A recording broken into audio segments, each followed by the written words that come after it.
Hello दोस्तों, मैं Vikrant Sharma RAS 2021 rank 1 आपके साथ इस वीडियो में अपनी जो जर्नी रही है और उसके जो एक्सपीरियंस रहे हैं उनको आपके साथ मैं शेयर करूंगा। मैंने किस प्रकार से अपने यूपीएससी के प्रयास किए और किस प्रकार से मैंने आरएएस में अपने प्रयास किए, क्या क्या मैंने इसमें सीखा और कैसे मैंने ये सफलता प्राप्त की, इन सब के बारे में हम बात करेंगे।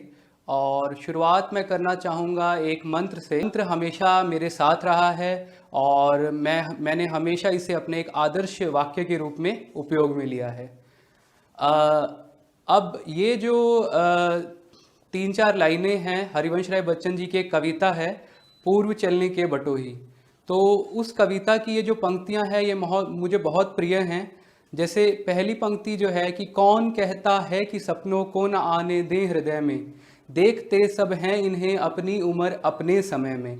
यानी जो सपने हैं हमारे आरएएस अधिकारी बनने का, आईएएस अधिकारी बनने का, ये सपने हम सबको देखने चाहिए। बड़े सपने, बड़े टारगेट रखने चाहिए और ये जरूरी भी है लाइफ में। लेकिन किंतु जग के पंथ पर यदि स्वप्न दो तो सत्य दो सो, स्वप्न पर ही मुग्ध मत हो, सत्य का भी ज्ञान कर ले। हमें केवल अपने सपनों पर में ही नहीं खो जाना है, लेकिन जो वास्तविकताएं हैं, अगर जीवन में सत्य स्वप्न दो हैं तो सत्य भी हजारों हैं। उन सत्यों को, वास्तविकताओं को भी हमें अपने जीवन में याद रखना है। आंख में हो स्वर्ग लेकिन पांव पृथ्वी पर टिके हों, कंटकों की इस अनोखी सीख का सम्मान कर ले। हमें अपने लक्ष्य, अपने जो टारगेट्स है वह ऊंचे ऊंचे रखने चाहिए, लेकिन उसके साथ साथ जो वास्तविकताएं हैं, जमीनी हकीकत है, जो परिस्थितियां हैं, उनको भी साथ साथ लेकर चलना चाहिए। तभी हम अपने जीवन में सफलता प्राप्त कर पाएंगे। इसके बाद मैं अपना एक ब्रीफ इंट्रोडक्शन देना चाहूँगा। हालांकि आप सबको पता ही है इस बारे में, लेकिन फिर भी मैं फैमिली बैकग्राउंड के बारे में थोड़ा सा बता देता हूँ। मेरे फादर जो थे वो फोटोस्टेट की शॉप करते थे। 2019 में उनका देहांत हो गया। मेरी माता जी पहले पैरा टीचर थी, उसके बाद प्रबोधक के पद पे वो रिटायर हुई 2020 में, यानी गवर्नमेंट टीचर के रूप में 2020 में रिटायर हुई। और मेरी सिस्टर हैं, वो थर्ड ग्रेड टीचर हैं। और मेरे जीजा जी हैं, वो भी वरिष्ठ शारीरिक शिक्षक हैं। और एक मेरी भांजी है तनिष्का। और इसके अलावा होम टाउन मेरा पदमपुर है। और जहाँ तक एजुकेशन की मैं बात करूँ तो 12th तक की जो मेरी एजुकेशन हुई है वो मेरे होम टाउन पदमपुर में ही हुई है। हिंदी माध्यम से मैंने 12वीं तक की जो शिक्षा ग्रहण की है वो हिंदी माध्यम में की है। इसके बाद 12वीं में मैंने राजस्थान में साइंस स्ट्रीम में फर्स्ट रैंक प्राप्त किया था। और उसके बाद 2012 से लेकर 2016 तक मैंने बिट्स पिलानी में मैकेनिकल इंजीनियरिंग की। तो ये मेरा एक ब्रीफ इंट्रोडक्शन रहा है, मेरा शैक्षणिक बैकग्राउंड, मेरा फैमिली बैकग्राउंड जो था। इसके बाद अगर मैं बात करूं तो मेरा जो अर्ली करियर है, तो सामान्य रूप से जैसा इंजीनियरिंग कॉलेजेस में होता है कैंपस प्लेसमेंट होता है। तो कैंपस प्लेसमेंट के माध्यम से मेरा सिलेक्शन जो हुआ वो टाटा स्टील लिमिटेड में हुआ। और अब सवाल ये उठता है कि अगर मैंने प्रशासनिक सेवाओं की तरफ ही जाना था तो फिर मैंने ये टेक्निकल जॉब क्यों ज्वाइन की। तो इसके कई सारे कारण थे। पहला कारण तो ये था क्योंकि मैंने 4 साल तक टेक्निकल फील्ड में स्टडी की है, तो मुझे लगा कि मुझे जो तकनीकी जॉब है उसका भी अनुभव लेना चाहिए, देखना चाहिए कि ये जॉब कैसे होती है। दूसरा कारण इसमें ये रहा कि जो टाटा है वो अपने आप में एक ब्रांड है और सीएसआर एक्टिविटीज़ जैसे होती हैं और भी जैसे एथिक्स के लिए स्पेशली टाटा स्टील जाना जाता है। तो मुझे लगा एक अच्छी कंपनी है, इसे ज्वाइन करना चाहिए। और इन सब के अलावा सबसे बड़ी बात ये रही कि मुझे लगा कि अगर मैं 1-2 साल तक टाटा स्टील में काम कर लूँगा तो मेरी सेविंग्स इतनी हो जाएंगी कि मैं आगे आने वाले समय में अगर मैं सिविल सेवा की तैयारी करूँगा तो अपने एक्सपेंसेस जो हैं उनको कवर अप कर पाऊँगा। तो ये कुछ कारण रहे कि मैंने टाटा स्टील जो है वो जॉब जो थी वो ज्वाइन की। अब इसके बाद आता है कि जॉब छोड़ी क्यों, उसके कारण क्या थे। तो सबसे पहली बात तो ये है कि जब मैं थर्ड ईयर में बिट्स पिलानी में था तो हमारे एक सीनियर हैं मनीष गुरवानी जी, वो कॉलेज कैंपस में आए थे, उनका यूपीएससी में सिलेक्शन हुआ था। तो उनसे मुझे मोटिवेशन मिला पहली बार कि यूपीएससी या प्रशासनिक सेवाओं की तरफ भी एक ऑप्शन है, एक बेहतर विकल्प है। लेकिन मैंने निर्णय कब लिया? निर्णय मैंने तब लिया जब टाटा स्टील की मेरी जॉब के दौरान मुझे अनुभव हुआ कि मैं तकनीकी जॉब के बजाय जो प्रशासनिक सेवाएं हैं उनमें बेहतर कर पाऊंगा। क्योंकि तब उस समय पे टाटा ट्रस्ट जो है वो उड़ीसा में जो आदिवासी क्षेत्र है वहाँ पे शिक्षा और स्वास्थ्य के क्षेत्र में अच्छा कार्य कर रहा था, और हम लोग वहाँ पे जाके विजिट करते थे। तो तब मुझे अनुभव हुआ कि जो तकनीकी क्षेत्र है उसके बरकस में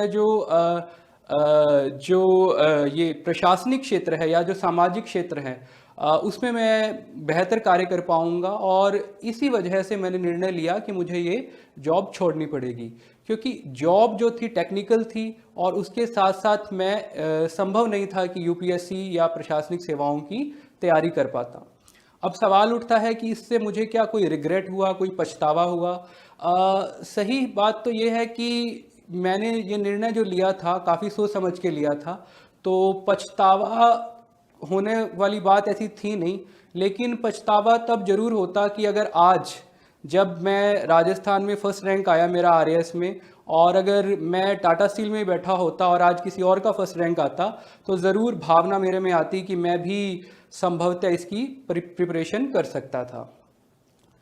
अब आगे बात आती है कि मैंने यूपीएससी के कैसे कैसे प्रयास किए।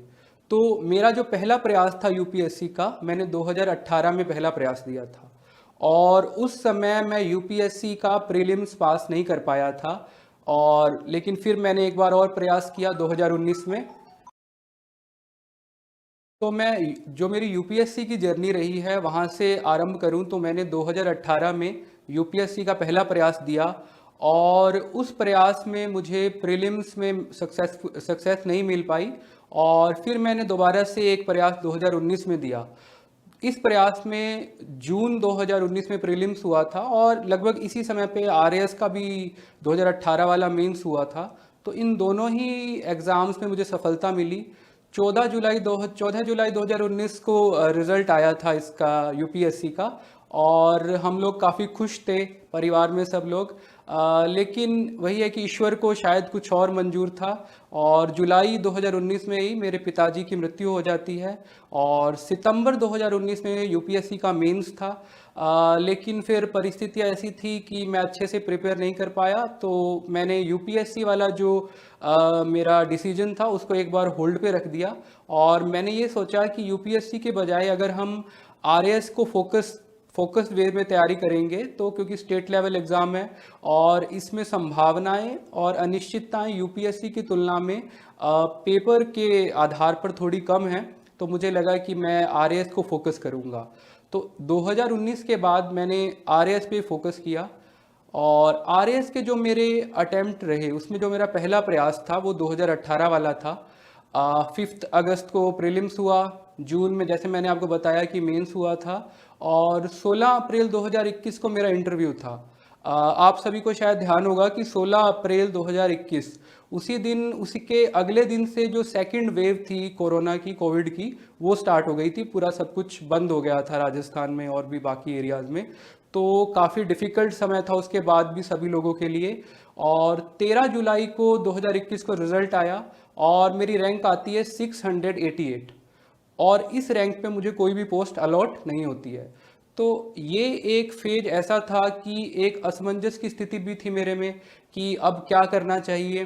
क्योंकि एक आप सोचिए कि जो 12th में राजस्थान में स्टेट बोर्ड टॉप कर रहा है लड़का, उसने एक निर्णय लिया कि मैं टाटा स्टील की जॉब छोड़ के प्रशासनिक सेवाओं की तरफ जाऊंगा।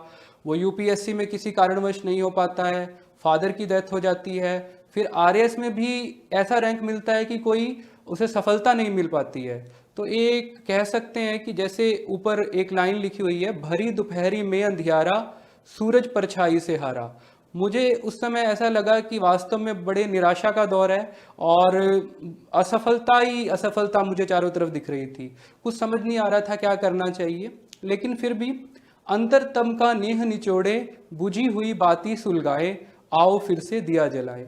तो भी मैंने निर्णय लिया कि हमें वापस से अपने को तैयार करना होगा, और एक प्रयास और मुझे करना चाहिए। अब अब ये डिसीजन भी बहुत बड़ा डिसीजन था। चाहता तो मैं आरएएस वाली जर्नी को भी ख़त्म करके कोई प्राइवेट जॉब आईटी सेक्टर में जॉब कर सकता था, या फिर और भी कई ऑप्शन थे मेरे पास। लेकिन मैंने डिसीजन लिया कि मैं एक और अटेम्प्ट दूंगा आरएएस का। और उसका कारण क्या था? सबसे बड़ा कारण तो था पिताजी का सपना, क्योंकि पापा मुझे हमेशा एक प्रशासनिक अधिकारी के तौर पर देखना चाहते थे। आज भी कुछ लोग जैसे पदमपुर में हैं तो वो याद करते हैं कि आज विक्रांत तूने पिताजी का सपना सच कर दिया। तो ये एक बात मुझे हमेशा मेरे दिल में थी कि ये बात, पिताजी का जो सपना है वो मुझे सच करना है। दूसरी बात इसमें ये थी कि मुझे लगता था कि मैं ये कर सकता हूँ, कि मेरे में क्षमता है। अगर मैं थोड़ा सा और एकाग्रचित्त होकर इसमें प्रयास करूँगा तो मुझे सफलता मिल सकती है। तो इन सब कारणों के आधार पर मैंने डिसीजन लिया कि मैं एक प्रयास और करूँगा। अब इसमें देखते हैं कि हमने क्या सीखा, मैंने क्या सीखा मेरे पहले प्रयास से। तो सबसे बड़ी बात तो मेरे पहले प्रयास में ये थी कि मैंने मेंस आंसर राइटिंग बिल्कुल भी नहीं की थी। मैंने सीधे जाके 2018 वाला जो एग्ज़ाम था मेंस वाला, सीधा जाके मेंस वाला पेपर लिखा था। उससे पहले कोई भी आंसर राइटिंग नहीं की थी। दूसरी बात है प्रेजेंटेशन की। प्रेजेंटेशन पे मैंने बिल्कुल काम नहीं किया था।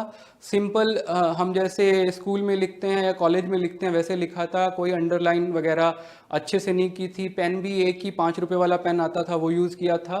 तो बिल्कुल सिंपल वे में लिखा था। तो एक मुझे लगा वो मेरी कमी थी।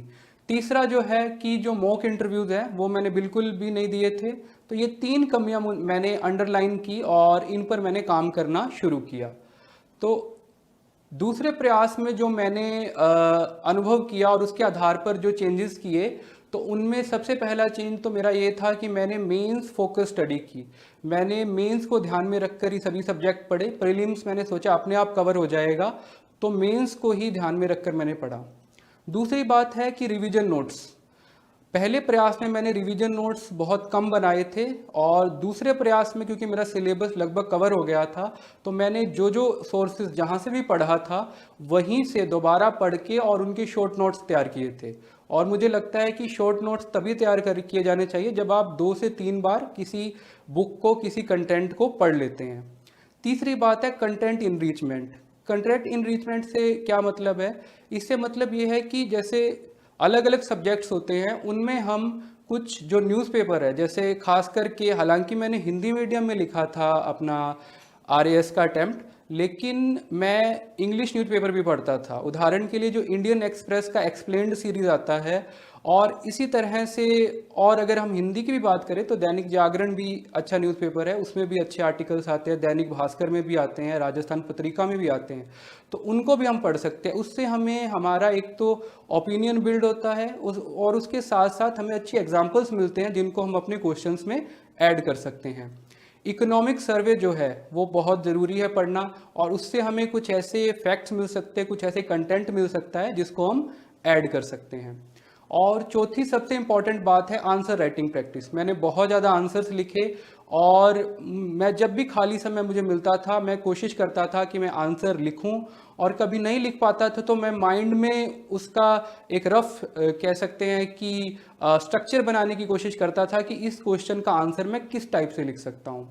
प्रेजेंटेशन की बात करें तो मैंने हमेशा दूसरे प्रयास में ऐसा किया कि 2 पेन यूज़ किए। एक सिंपल पेन जो होता है हमारा 0.7 वाला जो होता है, और एक थोड़ा सा उससे डार्क पेन जो होता है, तो 2 पेन यूज़ किए।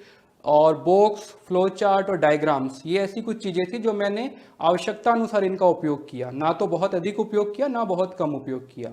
और अंतिम बात यह कि मैंने मॉक इंटरव्यूज़ भी दिए थे। तो ये सब चीज़ें थी जो मैंने ऐड की अपने दूसरे प्रयास में। अब आरएएस का जो दूसरा प्रयास था, आप सबको पता है ये टाइमलाइंस दी हुई है। तो 17 नवंबर 2023 को रिजल्ट आया था, और मेरा फर्स्ट रैंक आया। और इसमें मुझे जो कन्हैयालाल सेठिया जी की एक पंक्ति याद आती है, पीथल के खिमता बादल री, जो रोके सूर उगाड़ी ने। कि जो बादल है उसकी क्या क्षमता है कि वो सूर्य को उगने को रोक ले। तो मेरा यही मानना है कि हमारी जो भी समस्याएं हैं, हमारी जो भी कह सकते हैं परिस्थितियां हैं, भले कितनी ही विपरीत हों, अगर हम में जज्बा है, हम में दृढ़ निश्चय है, तो हमेशा ही हमारा सूर्य जो है वो उगता ही है, हम हमेशा सफल होंगे ही। तो ये मेरी जर्नी रही आरएएस की। इसके बाद ये अक्सर लोग पूछते हैं कि आपको कैसा लग रहा है आरएएस में रैंक 1 आने पे। तो बिल्कुल ये एक तरह से सपना सच होने जैसा था और सब कुछ बदल गया, लोगों के दृष्टिकोण बदल गए। बहुत अलग अलग जगह से लोगों के कॉल आ रहे हैं, जिन लोगों को हम जानते नहीं वो भी खुश होते हैं। खासकर पदमपुर के लोग तो विशेष रूप से खुश होते हैं कि पदमपुर का नाम राजस्थान में हो गया। तो ये ऐसी चीज़ें हैं जो आप खुद फील कर सकते हैं और इनको बयान करना बहुत ही मुश्किल है। तो ये एक बहुत ही अच्छा अनुभव रहा मेरे लिए। इसके बाद ये मेरी मार्कशीट है, तो आप इसमें मार्क्स देख सकते हैं मेरे कि पेपर 1, 2, 3, 4 में कैसे मार्क्स रहे थे। ओवरऑल मेरे मार्क्स जो टोटल थे वो 445.50 थे मेंस में, इंटरव्यू में 47 थे और टोटल मार्क्स मेरे हैं 492.50। इसमें देखने वाली विशेष बात ये है कि मेंस में जो मेरे मार्क्स हैं वो तुलनात्मक रूप से काफ़ी अच्छे रहे हैं। आगे देखें तो अक्सर ये प्रश्न होता है कि बैकअप जो ऑप्शन है उसका क्या महत्व है। तो मुझे लगता है कि हमेशा हमारे पास बैकअप होना चाहिए, एक ऑप्शन होना चाहिए कि किसी कारणवश अगर हमारा आरएएस में या आईएएस में नहीं हो पाता तो हम क्या करेंगे। उदाहरण के लिए जैसे मैंने इनिशियली आईएएस यूपीएससी के लिए निर्णय लिया था, लेकिन फिर मैंने अपना डिसीजन चेंज किया कि हाँ आरएएस कर सकते हैं। अब संभव है कि आरएएस भी इतना कॉम्पिटिटिव एग्ज़ाम है कि अगर नहीं हो पाता तो क्या करता मैं। तो इसके लिए मेरे पास कुछ ऑप्शंस थे। सबसे पहली बात तो इस तैयारी का निर्णय लिया मैंने उस समय मेरे पास एक फाइनेंशियल बैकअप ये था कि मेरी जो फर्स्ट जॉब थी उससे मैंने सेविंग्स की थी जिसने जो मेरे काम आई। दूसरी बात यह है कि जो फैमिली और फ्रेंड्स उन्होंने विशेष रूप से मुझे सहायता की और मेरा साथ निभाया, मोटिवेट किया मुझे। जॉब बैकअप की बात करें तो एक ऑप्शन मेरे पास ये भी था कि मैंने यूपीएससी में मेरा ऑप्शनल हिंदी लिटरेचर था और तो मैंने निर्णय लिया कि क्यों ना, काफ़ी समय होता है आरएएस की प्रिपरेशन में, तो मैंने इग्नू से एमए कर ली थी हिंदी में। उसके बाद मैंने यूजीसी नेट का जेआरएफ एग्ज़ाम दिया था जून 2023 में और उसमें मैंने जेआरएफ क्लियर कर लिया था। तो मेरे पास ऑप्शन था जेआरएफ में पीएचडी कर सकता हूँ हिंदी में, या फिर असिस्टेंट प्रोफेसर की जैसे वैकेंसी निकली हुई है अभी, तो वो भी अप्लाई कर सकता हूँ। इसके अलावा अगर मैं ये भी ना करूं तो मेरे पास एक ऑप्शन आईटी सेक्टर में या प्राइवेट सेक्टर में काम करने का हमेशा रहा है, क्योंकि मैं बिट्स पिलानी से ग्रेजुएट हूं। तो ये ऑप्शंस मेरे पास रहे हैं। लेकिन इन ऑप्शंस, ये तो ऑप्शंस हैं, इसमें अगर आपके पास पेशेंस और खुद पर फेथ और भगवान पर फेथ नहीं होगा तो आप इसमें बहुत बार टूट सकते हैं, अपना विश्वास खो सकते हैं। तो खुद पर विश्वास रखना, ईश्वर पर विश्वास रखना बहुत ज़रूरी है। किसे आरएएस अधिकारी बनना चाहिए? तो विवेकानंद जी का एक कोट है कि all great things must of necessity be slow, कि सभी महान जो भी घटनाएं होती हैं, वस्तुएं होती हैं, वो आवश्यक रूप से धीमे रूप में होती हैं। तो हमें धैर्य और लगन, हमारा एटीट्यूड ऐसा होना चाहिए कि हमें धैर्य और लगन होना चाहिए, तो हम आरएएस अधिकारी के रूप में सफल हो पाएंगे। एप्टीट्यूड की अगर हम बात करें तो वही बात है, आईक्यू और एसक्यू वाली आ गई। इसमें टीम वर्क और विपरीत परिस्थितियों का सामना करना, ये दो चीज़ें मुझे लगता है कि बहुत ज़रूरी हैं, क्योंकि एक प्रशासनिक अधिकारी के रूप में आरएएस बनने से पहले अगर हम बात करें तो पढ़ाई के रूप में, ग्रुप स्टडी के रूप में हम टीम वर्क को ले सकते हैं, लेकिन आरएएस बनने के बाद एक टीम के रूप में काम करना ये बहुत ही कह सकते हैं कि ज़रूरी क्वालिटी है। और विपरीत परिस्थितियों का सामना करना, ये आप आरएएस बनने से पहले भी इस बात को समझेंगे और आरएएस बनने के बाद भी। तो ये कुछ क्वालिटीज़ हैं जो होनी चाहिए। तो ये ब्रूस ली का एक कोट है, empty your mind, be formless shapeless like water. तो मुझे लगता है कि इस कोट ने मुझे हमेशा इंस्पायर किया। खास करके जीवन के तौर पर भी अगर हम देखें तो हमें हर परिस्थिति में खुद को ढालने की क्षमता होनी चाहिए। और खासकर आरएएस एग्ज़ाम की अगर हम बात करें तो आरएएस में 2 नंबर का क्वेश्चन भी आता है, 5 नंबर का भी आता है और 10 नंबर का भी आता है। तो पानी जैसे, इस कोट का जो अर्थ है कि जैसे पानी होता है उसको हम जग में डालते हैं तो जग की शेप ले लेता है, कप में डालते हैं तो कप की शेप ले लेता है। तो उसी प्रकार से हमारा जो कंटेंट है, हमारे पास भले 10 नंबर का कंटेंट हो, भले 5 नंबर का हो, भले 2 नंबर का हो, उसको हम किस प्रकार से, जो क्वेश्चन हमें पूछा गया है चाहे वो 2 नंबर का है और हमारे पास कंटेंट 10 नंबर वाला है, तो उसको 2 नंबर में कैसे एडजस्ट करें। अगर 2 नंबर का कंटेंट है तो उसको 10 नंबर में कैसे एडजस्ट करें। ये स्किल एक आरएस अधिकारी में होनी चाहिए, आरएस बनने वाले अभ्यर्थी में होनी चाहिए, तो ही वो इसमें जो उत्तर लेखन की जो क्षमता है उसमें सफलता प्राप्त कर सकता है। फिर है कि प्री या मेंस कहाँ से स्टार्ट करें, तो ये सभी एक्सपर्ट आपको पता ही है, इंटीग्रेटेड अप्रोच की बात होती है कि एक साथ ही पूरा जो स्टडी है वो स्टार्ट करनी चाहिए। आंसर राइटिंग की जहाँ तक बात आती है तो वैसे तो आंसर राइटिंग बहुत बड़ा टॉपिक है, लेकिन इस पे 3 पॉइंट्स मुझे लगता है कि इंपॉर्टेंट है। पहला है लैंग्वेज स्किल। आंसर लिखने के लिए पहले आपको पता होना चाहिए कि कौन सी शब्दावली का, कौन से की पॉइंट्स का उपयोग करना चाहिए। ये सब्जेक्ट टू सब्जेक्ट मैटर कर सकते हैं, लेकिन फिर भी एक जनरलाइज अगर वे में देखें तो जो एनसीईआरटी की बुक्स होती हैं, राजस्थान बोर्ड की बुक्स होती हैं, इकोनॉमिक सर्वे होता है, इनकी जो शब्दावली है उस पर आपको फोकस करना चाहिए कि कौन सी टर्म्स इसमें यूज हो रही हैं। तो इनको पढ़ने से आपकी हैबिट आपको विकसित करनी चाहिए इसको पढ़ने की, ताकि आप में ये स्किल्स विकसित हो सकें। इससे एक फ़ायदा क्या होगा कि जब आप आंसर लिखेंगे तो आप उन टर्म्स का उपयोग कर पाएंगे, जिससे कि जो चेक करने वाला एक्सपर्ट है वो उससे प्रभावित हो सकता है। दूसरी बात है कि जो राइटिंग प्रैक्टिस है, लेखन अभ्यास है, जब तक आप लिखेंगे नहीं, केवल पढ़ने से संभव नहीं है, आपको लिखना पड़ेगा, ज़्यादा से ज़्यादा लिखना पड़ेगा। आप एक बार लिखेंगे, आपको कुछ कमियां लगेंगी उसमें इम्प्रूवमेंट होगा, और फिर उसके बाद जब आप 10 बार लिखेंगे तो आपको अपने आप पता लगेगा कि मेरी में जो इम्प्रूवमेंट है वो कितना हुआ है।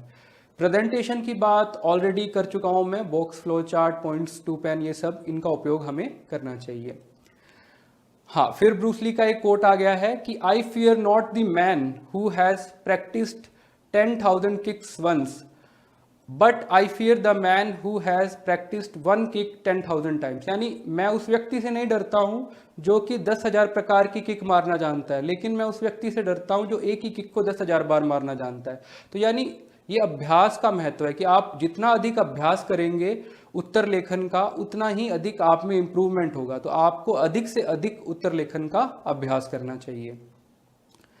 अब ये ज्वलंत प्रश्न अक्सर पूछा जाता है सभी से, खासकर जो टॉपर्स होते हैं उनसे पूछा जाता है कि मेंटरशिप की क्या भूमिका है, और क्या केवल मेंटर हमें सफलता दिला सकता है या केवल सेल्फ स्टडी हमें सफलता दिला सकती है।